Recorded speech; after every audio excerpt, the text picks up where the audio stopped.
I'll drive every car during this test, and I'll tell you what's good about them and what's not so good, beginning with this Genesis, which seems rather appropriate. Will they make it on a single charge? I don't know. To find out, we're going to see if these electric cars can drive from here in Oxford all the way up into Scotland. Can the very latest electric cars really go far enough on a single charge? Will they brick themselves? Will they lock their doors? Will they be immovable? Or will it all be fine? I also don't know what's going to happen to them when they do finally run out of charge. Well, we're going to find out, and I think it's going to be a bit surprising. The cars I'm testing today, we've got a BMW iX, the Genesis GV70, which I'm sat in, Audi Q6 e-tron, and a Polestar 3, and a Kia EV9. All these cars have been charged up to 100% overnight. But before we start driving, I want to see how far each car's trip computer thinks it can go on its full battery. We've got the longest range versions of each of these cars, and this is what the manufacturers say they'll do on a full charge. Polestar is 340 miles.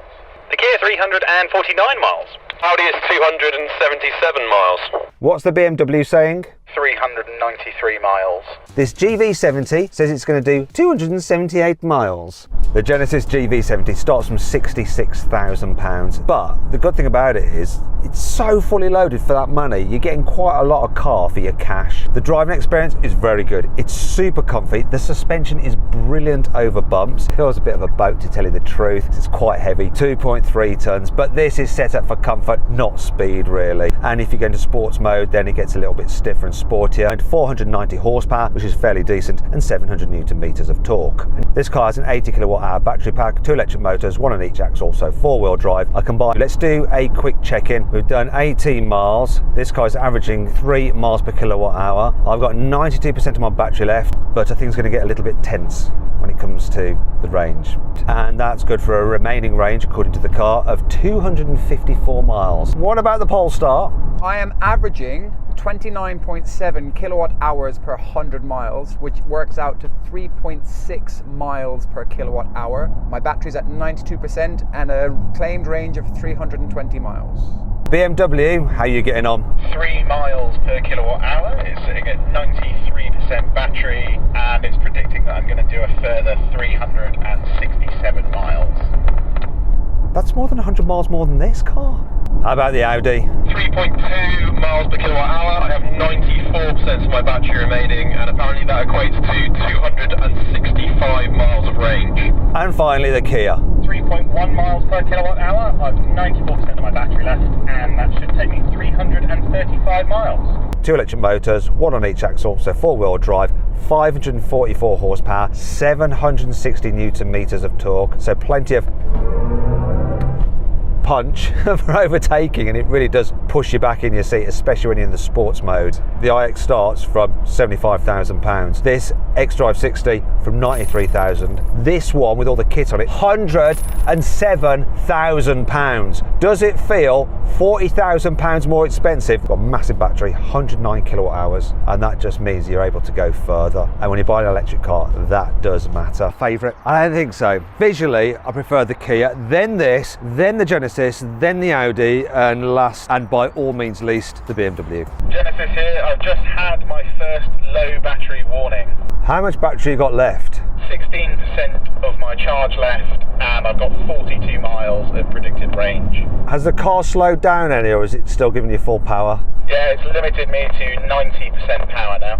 Ooh, interesting. Kia. 3.2 miles per kilowatt hour. I have 28% of my battery left, and that gives me 86 miles of remaining range. Ooh, close to me. Well, I don't mean to gloat, but I've got 35% of my battery remaining, and that's good for 110 miles. The question is though, how's everyone else doing? In the Audi, I am doing 3.3 miles per kilowatt hour. I have 28% of my battery left, and that should mean I can go 78 miles. Skoda, how many miles have you got left in your tank? 150. What? So we're all trying to get to Edinburgh. And how far is it to Edinburgh, Jack? It's about 130 miles. And BMW, this is the competition. I think this is where we're going to end up. It looks like a competition I unfortunately am going to win and don't want to. I've got 3.3 miles per kilowatt hour. I've got 31% battery and incredibly 118 horrible miles left. Ooh! While that's happening, let's recap.